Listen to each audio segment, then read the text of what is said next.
停火4年，一系崩溃哦！胡塞组织的飞弹再袭击沙烏地阿拉伯，这一起互相攻击的事件，据说是因为包机引起的这场也门的战火。今天一起来做一个深入的剖析，到底发生了什么事情哦？那么曼德海峡现在也告急了，这背后有没有美伊的代理人战争全面升级的迹象呢？今天就这些议题，我们一起深入探讨。就在全球紧盯美伊战争的时候，沉寂4年，我们现在把战场看到了在也门的战场了，全面引爆。最新消息，先来关心是在沙烏地阿拉伯，最新呢，它空袭了也门首都的沙纳国际机场。那么立刻这个沙纳国际机场被攻击之后，我们看到胡塞组织是立刻展开了报复行动，也让停火4年哦，双方沙烏地阿拉伯跟胡塞停火4年的这一场冲突又是再次的起来。胡塞组织做了什么事情呢？它的报复行动是向沙烏地阿拉伯的南部国际机场发射了飞弹跟无人机，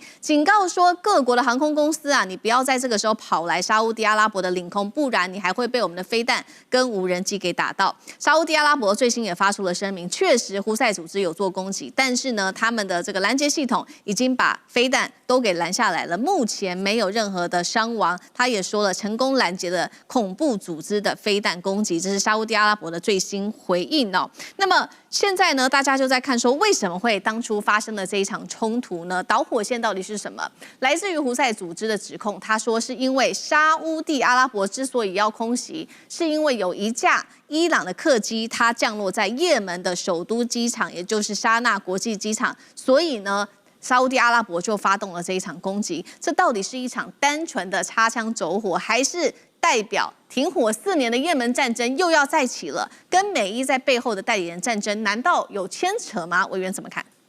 对沙烏地阿拉伯来讲哦，其实大家都应该注意到，在这一波的这个美伊下半场开打的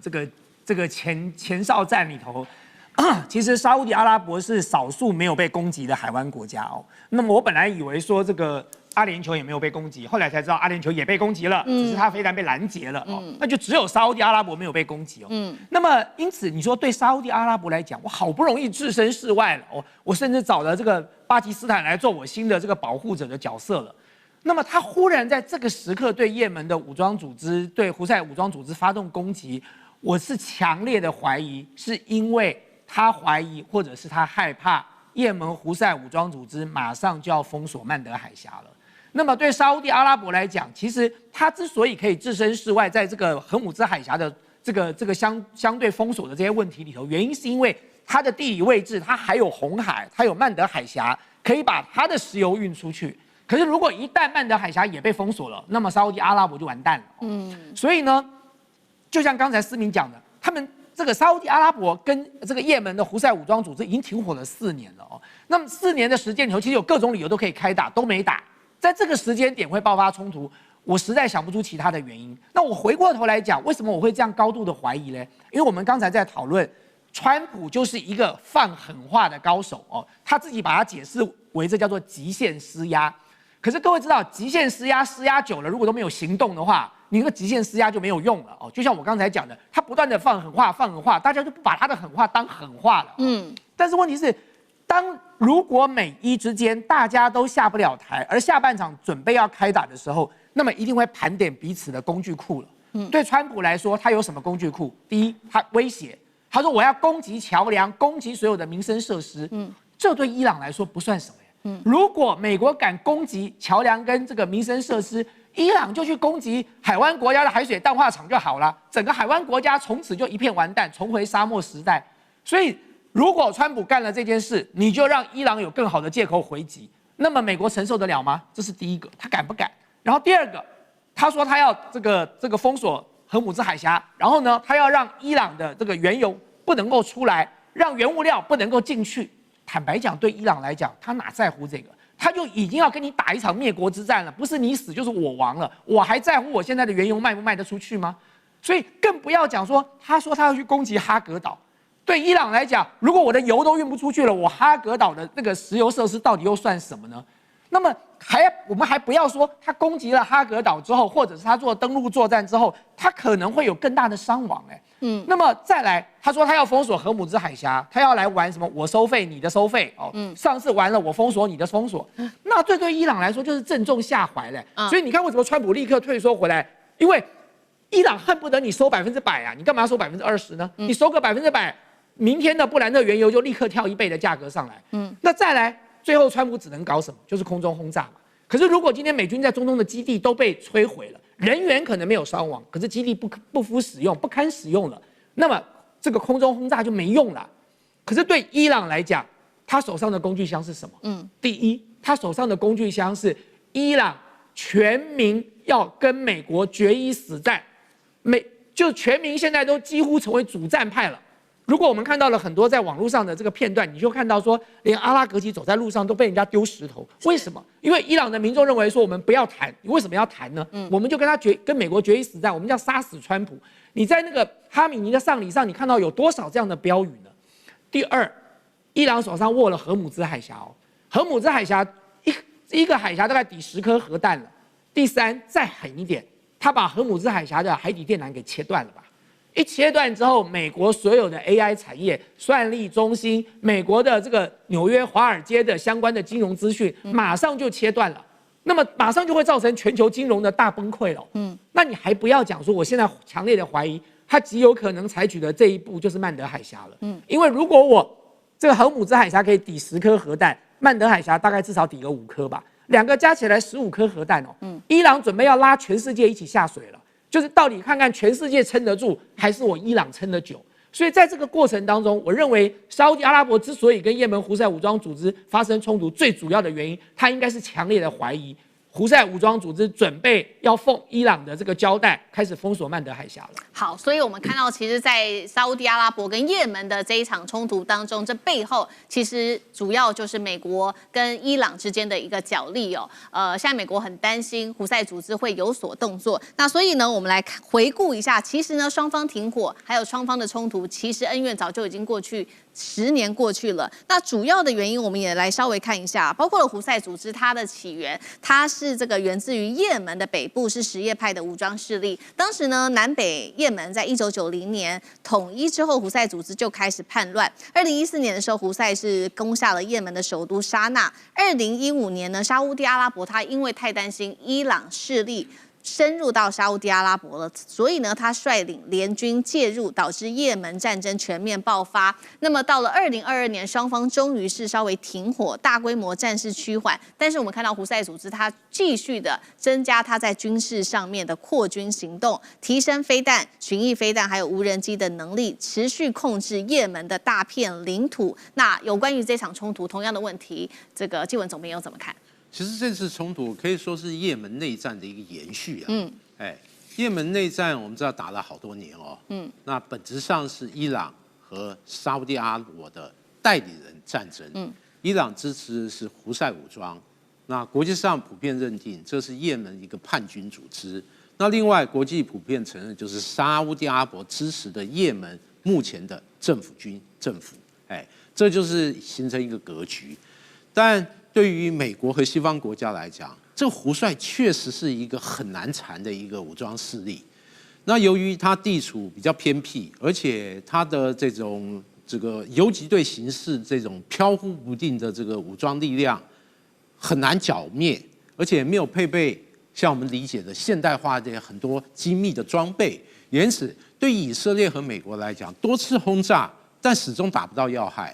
那打了一些雷达，打了一些阵地，但基本的它的武装力量骨干完全没有被消灭，这就是为什么之前美国和以色列，甚至欧洲国家也曾参加轰炸这个也门好几次，但也门这个胡塞武装就封锁曼德的海峡，就让你一切打成平手，因此这个胡塞武装对于西方还有以色列来讲，这是打也打不得。然后要跟他和谈也谈不得，等于说软硬不吃，这个形成目前的这个僵局。那这次为什么会打起来？其实大家觉得有点乌龙，有点意外。那主要节点就是胡塞武装这次派人特别参加哈米尼的这个整个国葬，典礼结束以后，搭乘伊朗的客机要返回这个胡塞控制的这个沙那国际机场，但也门政府，就现在政府沙烏地阿拉伯这个支持政府就说，你这个不行，你不能搭伊朗的飞机，这个飞机可能是这个革命卫队的飞机，我们是敌对的，那要求他命令他要改其他的飞机，但胡塞武装不听，还是执意这个让伊朗飞机来，所以这个沙烏地阿拉伯和这个也门的联军就攻击沙那机场，那迫使伊朗的飞机降落荷台达机场来躲避这次的攻击。那这个胡塞武装因为自己的机场被攻击啦，那我只好这个以眼还眼，我也轰炸沙烏地阿拉伯的机场，就形成这次一个擦枪走火式的冲突。是，但总体来讲，我认为在伊朗和沙烏地阿拉伯两方都相互克制的状况之下，也门这次的这个冲突不至于会扩大哦。是，倒是也门随时会呼吁伊朗对于中东区域一些冲突，那时而威胁要封锁曼德海峡，配合伊朗封锁荷姆兹海峡，这个倒是让美国和西方国家相当头疼。特别是曼德海峡如果被封锁，苏伊士运河就不通了。对于欧洲国家的话，影响至关重大。因此这个问题如何解决，就目前国际这个各国来讲，似乎是以拖待变。特别是希望借由与伊朗的一个和解，顺便拖住胡塞武装。因此，未来这个地区的危机或者这种风险能否降低，可能还是要看与伊朗就综合问题的解决，最终如何达成协议了。好，所以针对于这个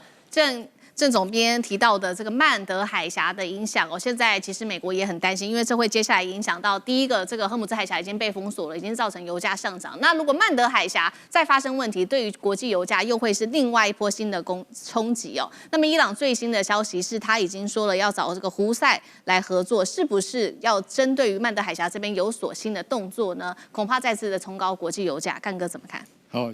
纪文他所讲的曼德海峡是。对，那个大千刚刚也说到，来，我们来看这个图哈，曼德海峡为什么重要呢？它就在这里。其实老实讲，现在战争都是打这个地方，叫做波斯湾，对不对？那伊朗现在封锁这个地方，美国准备要打哈尔戈岛，都是在这个区域。那好，沙烏地阿拉伯干脆我就不跟你玩，我从这边我有什么？我有跨沙漠的油管，可以从这个曼德海峡出海，然后经过亚丁湾进入印度洋，所以说它就可以避开这边的战火。所以如果说这边被封了，纪文刚刚讲的，那苏伊士运河在这边，苏伊士运河就进不去了，就连地中海都不要去了。所以大家就晓得，你也出不去也进不来的话，那沙烏地阿拉伯就完蛋了，就死翘翘。所以大家要能够理解说，为什么沙烏地阿拉伯这次要下重手？为什么？因为如果说你今天从沙那在这个地方沙那国际机场停了一架由伊朗飞回来的伊朗航空的班机，那里面载的都是些什么人？这是沙烏地阿拉伯要过问的，你知道为什么吗？因为经过沙烏地阿拉伯的航空识别区，所以他要打你是理所当然。大家能够看到这个图以后，就大概能够理解说，这个情势对沙烏地阿拉伯而言，它可以告诉你为什么我今天不能让你随随便便就让伊朗的班机飞过来，因为那个叫做什么？那个叫做政治表态。我如果说这些你们只是去参加伊朗最高领袖哈米尼葬礼的这些胡塞组织青年团的这些人回来以后，然后就好像什么事都没有发生，错了。那代表对我沙烏地阿拉伯的主权的一种挑战。你们从我头上飞过去再飞回来，好像没有把我当个人看待似的。那其实沙烏地阿拉伯有时候也是很气的，为什么？恨铁不成钢。为什么？因为这个沙那现在是被胡塞组织占领的。沙那是也门的首都，对。然後沙烏地阿拉伯怎麼樣支持也門政府軍來對抗什叶派的这个胡塞组织，结果自己的首都都被胡塞组织给吃了，是，所以就很没有面子，你知道吗？然后刚刚为什么讲说，那他为什么还是要去炸沙那？因为你要知道，沙那很难炸的，美军都不见得炸得好。它2300公尺的高原机场，我讲句实在话，地面部队爬不上去啊。所以这个地方，坦白讲一句，它是有战略优势存在在那个地方，所以大家就晓得说，哦，原来也门的战争打了10多年。仍然没有办法解决，那也是一种夙愿。可是如果真的你把曼德海峡给封起来的话，就是伊朗要让胡塞组织为前驱去封曼德海峡，沙烏地阿拉伯一定跟你拼到底。为什么？他就没有出路了。所以这就是问题所在。沙烏地阿拉伯做这件事情，当然有各种其他的因素存在了。那他之所以会要做攻击，去引发了这样的战火，我真的强烈的怀疑，他认为这架飞机上不是只有载人。就是你用了革命卫队的这个军机飞过去，究竟是载了人以外，还有没有载其他的东西？那么我认为这才是今天沙烏地阿拉伯同样害怕的原因哦。因为如果胡塞武装组织得到了足够的装备或者更精良的装备，是他要执行任务就并不困难了。是，好，谢谢委员。那我们休息一下，马上回来。观众朋友们，我们要开会员频道啦！因应呢美中、中东还有印太的乱局，你看到的是新闻，我们看到的是背后谁在操控这个世界。加入会员可以取得独家视角的通行证，你将优先取得更深的观点判读，包括了核心真相分析、历史脉络拆解、局势推演逻辑。同时解锁会员勋章、优先互动权、问题解析、幕后花絮，支持我们制作高品质的影片。点击下方的加入键，一起成为战友吧！我们会员频道见。